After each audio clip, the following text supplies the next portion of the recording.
poco después de que termine el Congreso, se debe producir la respuesta de la Fiscalía a la solicitud de habeas corpus, o apelación colateral o procedimiento extraordinario presentado en favor de Gerardo Hernández Nordelo.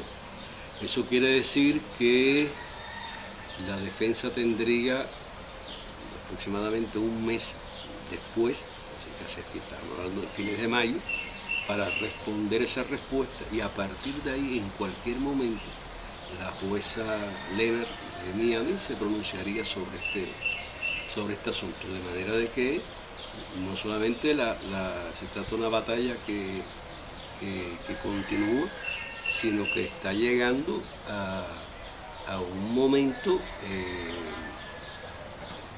prácticamente sin recursos, sin salida, sin paso más allá. Si ella no decide en favor de anular los cargos contra Gerardo, nos obligaría, por supuesto, nos dejaría todavía la posibilidad de apelar a la Corte de Atlanta y finalmente de pedirle al Supremo que tuviera bien revisar la apelación en el caso que no la ganáramos. Pero ahí termina completamente esa historia, por el caso de él, de manera de que estamos ya, que se nos acabó el tiempo prácticamente. El tema del habeas corpus tiene que ver muchísimo con la prevaricación del gobierno en todo este caso. Igual que maniobraron inventando la posada o levantando contra él cargos menores para no acusarlo de lo importante, en el caso de los 5 les fabricaron acusaciones completamente falsas, sin fundamento alguno. Tuvieron incluso los fiscales que reconocerlo más de una vez ante el propio tribunal, pero Rosa, yo insisto en lo mismo, todo eso podían hacerlo porque ellos estaban absolutamente seguros de que nadie se iba a enterar, porque contaban para eso con la disciplina mediática, como diría Chomsky, con la obediencia de los disciplinados medios masivos de comunicación. Por eso es que la esencia de la petición de habeas corpus de Gerardo tiene como elementos esenciales cuestiones relacionadas con esto, con el ocultamiento de la verdad y la manipulación de la información. Por una parte, el papel de los medios de prensa de Miami, que crearon un ambiente de odio y de hostilidad, que condenaron de antemano a los acusados antes de empezar el juicio y que crearon un ambiente de histeria. Pero hay algo todavía peor, en cierto sentido, y realmente vulgar, que fue la presión hasta física, directa, sobre los miembros del tribunal que llevaron a cabo algunos llamados periodistas de Miami. Todo eso consta en las actas del juicio. La jueza varias veces se quejó. Tiene varias quejas al comienzo, muy al comienzo, y tiene varias quejas durante el transcurso del juicio, y al final, los últimos días, le ruega al gobierno, por favor, hagan algo, que los jurados me han dicho que están atemorizados o están persiguiendo hasta por dentro del edificio del tribunal, con una gente detrás de con una cámara, un micrófono, hasta el automóvil, filmándole las chapas para poner en la televisión local después.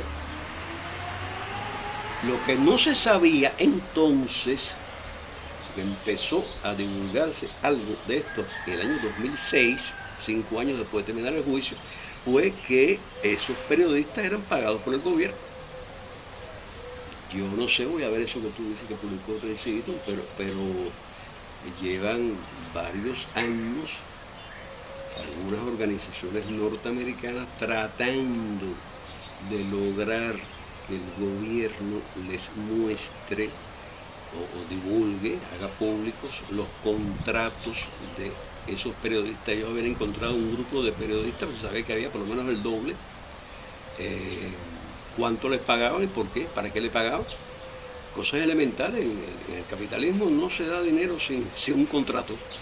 Como dijo Raúl, la importancia del contrato, eso existe para todo en ese país. Que muestren los contratos y cuánta gente, en fin, para qué hacían esas cosas. O para qué le daban esos pagos. Fíjate que la jueza se quejó en su día varias veces. Ella no sabía por qué el gobierno no hacía nada, que no hizo nada. Porque si los primeros días, hasta el final, estuvo reclamando que pusieran fin a esa presión de los periodistas, es porque no le hicieron caso.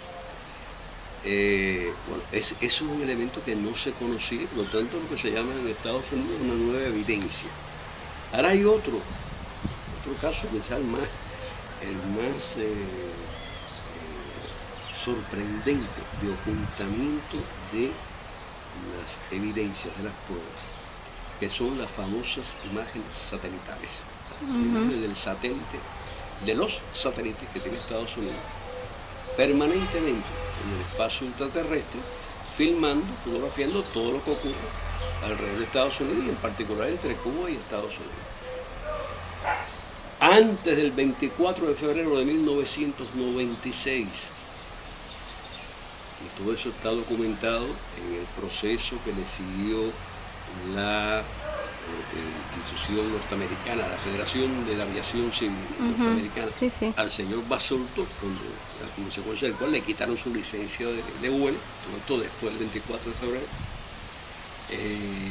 Antes de ese día, el gobierno norteamericano le había advertido a todas sus agencias que el 24 iba a ocurrir un incidente y que hacía falta registrarlo adecuadamente. Primera sorpresa, a pesar de eso, prácticamente los radares norteamericanos no fueron capaces de registrar lo que había ocurrido, a pesar de que todos estaban advertidos. Hubo cosas muy curiosas. Uno, que no funcionó algo, por razones técnicas, no pudo medir bien. Otro dio una ubicación en aguas internacionales, muy cerca de Cuba. Otro, extrañamente, dice que sí, que pudo grabarlo todo, pero después destruyeron las evidencias que tenían sobre eso, a pesar de que se le había advertido antes que era importante registrarlo, a pesar de que se le había informado también que una misión de la Organización para la Aviación Civil Internacional, que estaba haciendo una investigación del incidente, iba a visitar esa estación de radar, y cuando llegaron ahí le dijeron: sí, nosotros filmamos todo, pero lo rompimos, como una cosa normal de... Los radares cubanos, por supuesto, mostraban que el incidente había ocurrido dentro del espacio marítimo cubano. Ese fue un punto que se discutió bastante, primero en la OASI, allá en Montreal, en el 96, y después en el juicio. Quiero aclarar una vez más que Gerardo no tiene absolutamente nada que ver con lo que ocurrió ese día. O sea, haya ocurrido aquí, allá o acullá, no tiene nada que ver con, ni es piloto, ni es controlador aéreo, absolutamente nada que ver con eso. Pero si el hecho no ocurrió en aguas internacionales, sino en aguas cubanas, entonces la jueza Lennart tampoco tenía nada que ver con ese hecho, porque un tribunal de Miami no tiene autoridad alguna para juzgar un suceso que haya ocurrido fuera de los Estados Unidos de América. Por eso era importante la cuestión de la ubicación. Cuando la misión de la OASI visita a Estados Unidos en el año 96 y se encuentra con esta situación extraña con los radares, le solicitó al gobierno de Estados Unidos que por qué no les mostraba las imágenes del satélite. Y la respuesta fue que no les podían entregar esas imágenes. Cuando se da el juicio con Taro 5 y viene todo el tema de la supuesta implicación de Gerardo en ese incidente, se reproduce la misma disputa sobre dónde fue que ocurrió el incidente. Un coronel retirado de las Fuerzas Armadas de los Estados Unidos, el coronel Buckner, que estaba compareciendo como testigo, propuso que buscaran las imágenes del satélite, porque él dijo, los radares son contradictorios, hay dificultades, hay deficiencias, hay diferencias, es mucho más, técnicamente más seguro es una imagen tomada del espacio exterior, y esas imágenes tienen que existir, porque no las buscamos. Ahí saltó la fiscalía y dijo, de ninguna manera, el gobierno no acepta eso. Y la jueza le dio la razón. Y la defensa de Gerardo fue la que propuso que mostraran las imágenes. Fíjate que esto es cosa más absurda. El acusado pidiendo que el acusador muestre sus imágenes, no imágenes tomadas por Cuba Debate, las imágenes tomadas por el gobierno de Estados Unidos. Y el gobierno acusador se ha negado desde el año 96, hace ya 15 años, a mostrar sus dichosas imágenes. Y hay otro elemento. Los satélites descontinuados de la NASA son los que tienen ahora Google. O sea, cualquier usuario en internet puede ver en este minuto que usted se está fumando un tabaco aquí. Exacto. Es decir, eso no es ni siquiera un delito. Hace rato que eso prescribió, y cualquier usuario en internet puede ver perfectamente una imagen de un satélite. O sea, a la luz del desarrollo de las tecnologías del momento actual que estamos viviendo, es lo más común del mundo. O sea, no tendría por qué eso ser ahora un objeto de secreto de Estado, ni mucho menos. No sé si me explico. Sí, pero tú que eres periodista, ¿a ti no te parece extraño que a ningún periodista le haya llamado la atención esa curiosa situación en que un acusado por un cargo gravísimo que le ha significado 2 cadenas perpetuas esté pidiendo como elemento probatorio unas evidencias que el gobierno acusador posee, y que ese gobierno, que ha logrado durante 15 años presentar ante el mundo el incidente del 24 de febrero de 1996 como algo que ocurrió en aguas internacionales, se niegue a mostrar las imágenes que él tiene, que supuestamente probarían su posición. Las únicas personas en el planeta que conocen esas imágenes son los gobernantes de Estados Unidos, y por alguna extraña razón, tanto la administración de Bush como la administración, primero la de Clinton, después la de Bush y ahora la de Obama, se niegan a muerte a entregar esas imágenes. Y lo genial del caso es que de eso no se habla en los medios llamados de información, que no es un tema que no le interesa a ningún periodista, que nadie le ha preguntado nunca a un vocero norteamericano, oye, explíquenme por qué ustedes se niegan, que si muestran la tesis americana, ¿por qué no las muestran? Si, como tú dices, son imágenes que hoy tendrían acceso a ellas cualquiera, en el 96 me imagino que no, ¿por qué ustedes, que si las tienen, no las enseñan? Igual ocurrió en mayo del 2001, ¿sí?, cuando la Fiscalía precisamente reconoció que no podía probar ese cargo y pidió retirar ese cargo.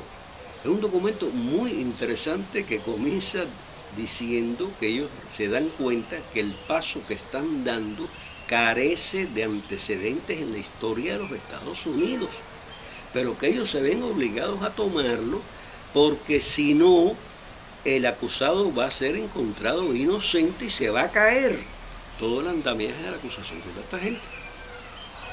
Extrañamente, ellos no lograron que el tribunal retirase ya la acusación como había pedido la Fiscalía. Se mantuvo y el jurado, sin pestañear, encontró culpable a Gerardo de algo de lo que no era acusado por nadie en ese momento.